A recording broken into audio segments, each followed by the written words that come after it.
Good afternoon, everybody. As a candidate for president, I pledge to bring the war in Iraq to a responsible end for the sake of our national security and to strengthen American leadership around the world. After taking office, I announced a new strategy that would end our combat mission in Iraq and remove all of our troops by the end of 2011. As Commander-in-Chief, ensuring the success of this strategy has been one of my highest national security priorities. Last year, I announced the end to our combat mission in Iraq, and to date we've removed more than 100,000 troops. Iraqis have taken full responsibility for their country's security. A few hours ago, I spoke with Iraqi Prime Minister Maliki. I reaffirmed that the United States keeps its commitments. He spoke of the determination of the Iraqi people to forge their own future. We are in full agreement about how to move forward. So, today, I can report that, as promised, the rest of our troops in Iraq will come home by the end of the year. After nearly 9 years, America's war in Iraq will be over. Over the next 2 months, our troops in Iraq, tens of thousands of them, will pack up their gear and board convoys for the journey home. The last American soldier will cross the border out of Iraq with their heads held high, proud of their success, and knowing that the American people stand united in our support for our troops.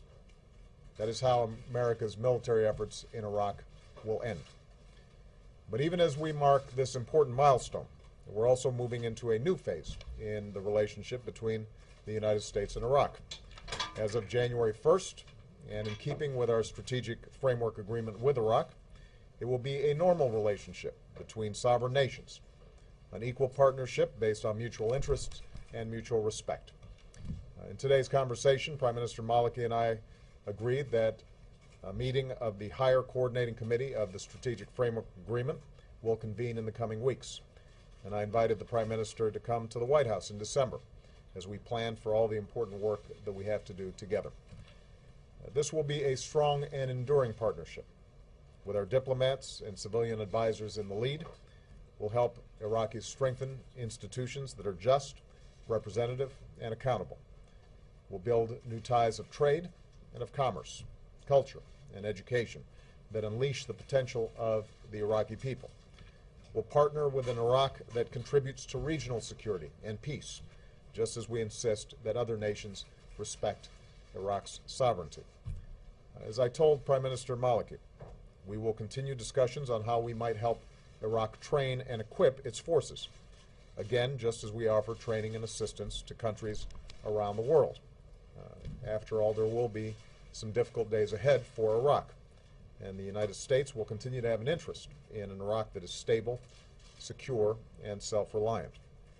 Just as Iraqis have persevered through war, I'm confident that they can build a future worthy of their history as a cradle of civilization.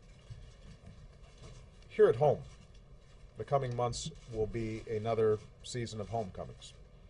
Across America, our servicemen and women will be reunited with their families. Today, I can say that our troops in Iraq will definitely be home for the holidays. This December will be a time to reflect on all that we've been through in this war. I'll join the American people in paying tribute to the more than 1 million Americans who have served in Iraq. We'll honor our many wounded warriors and the nearly 4,500 American patriots and their Iraqi and coalition partners who gave their lives to this effort. And finally, I would note that the end of war in Iraq reflects a larger transition. The tide of war is receding. The drawdown in Iraq allowed us to refocus our fight against al-Qaeda and achieve major victories against its leadership, including Osama bin Laden. Now, even as we remove our last troops from Iraq, we're beginning to bring our troops home from Afghanistan, where we've begun a transition to Afghan security in leadership. When I took office, roughly 180,000 troops were deployed in both these wars, and by the end of this year, that number will be cut in half. And make no mistake, It will continue to go down. Meanwhile, yesterday marked the definitive end of the Gaddafi regime in Libya. And there, too, our military played a critical role in shaping a situation on the ground in which the Libyan people can build their own future. Today, NATO is working to bring this successful mission to a close. So to sum up, the United States is moving forward from a position of strength. The long war in Iraq will come to an end by the end of this year.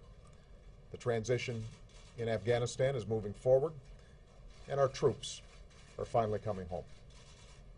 As they do, fewer deployments and more time training will help keep our military the very best in the world.